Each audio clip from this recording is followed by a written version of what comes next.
কেমন আছো সবাই? আশা করি সবাই ভালো আছো। আমি অনেক বেশি ভালো আছি। তো একটু লেট হয়ে গেল ভিডিওটা আপলোড দিতে। ভিডিওটা ছিল রথযাত্রা নিয়ে।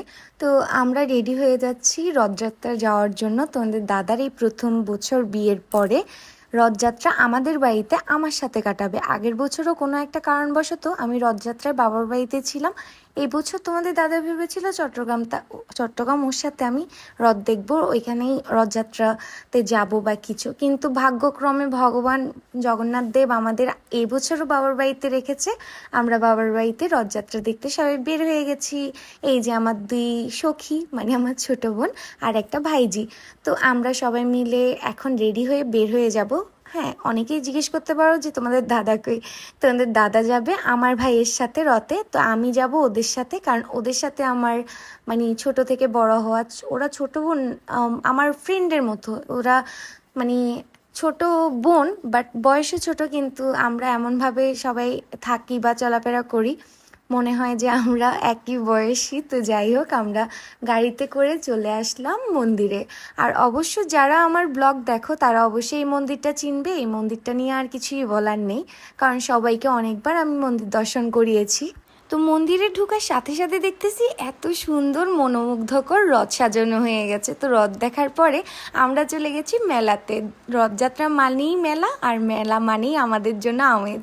তো গেছি, যাওয়ার পরে এই যে আমার ছোট ভাই, ওর সাথে আমরা দুষ্টুমি করতেছিলাম যে খাওয়ার দোকানের সামনে দাঁড় করে রাখছিস, যে কিছু খাওয়াবি না আমাদের খাওয়া, আমরা মানে অনেক গরিব, অনেকক্ষণ ওর সাথে দুষ্টুমি করলাম। তো যাই হোক, ওর সাথে বকবক করার পরে আমরা চলে গেছি মন্দিরের পিছনে। আর এই দেখো মন্দিরের পিছনে এরিয়াটা এত বড় করেছে, আগে এত বড় ছিল না। অনেক ভিডিওতে তোমরা অনেকে মন্দিরের পিছনটা দেখতে চেয়েছো, তো এটা হচ্ছে মন্দিরের পিছন সাইডটা। তো আমরা এখানে দাঁড়িয়ে আসলে একটু ফটোশ্যুট করতেছিলাম। রথে এসেছি, একটু ফটোশ্যুট করবো না? আমরা যে কোনো জায়গায় গেলে একটু ফটোশ্যুট করি। তো যাই হোক, এরা থাকলে আর আমার ক্যামেরা নিয়ে প্রবলেম হয় না। এরাই আমাকে টুকিটাকি ভিডিও করে দেয় তোমাদের সাথে শেয়ার করার জন্য ভিডিওগুলো।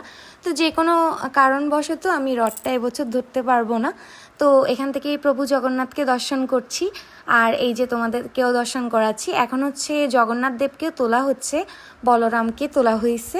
আর এই দেখো এত এত মানুষ, কতগুলা মানুষ এখানে, এত ভিড়ের মাঝখানে তোমাদের দাদা গেছে রথ টানার জন্য ভাইয়ের সাথে। তো আমি এখানে দাঁড়িয়ে তোমাদের জন্য ছোট ছোট কিছু ক্লিপ নিয়ে নিচ্ছি। আর এই যে মানে যখন জগন্নাথ দেব, সুভদ্রা, বলরামকে বের করা হচ্ছে, তখন সবাই দেখো গিয়ে প্রণাম করছে। কত সুন্দর না? এই যে এত কাছ থেকে মন্দিরের ভিতরের মহাপ্রভুর দর্শন। তো যাই হোক, দর্শন করার পরে আমরা সবাই বসে গেছি মেইন জিনিসের জন্য, মহাভোগের প্রসাদ। তোমাদের আমি মানে বুঝাতে পারবো না এই মহাপ্রভুর মহাভোগের, এই জগন্নাথ দেবের রথযাত্রায়। মানে হ্যাঁ, প্রসাদ হয়তো বা অল্প, প্রতি বছরই অল্প দেয়, বাট এবছর একটু বেশি দিয়েছে।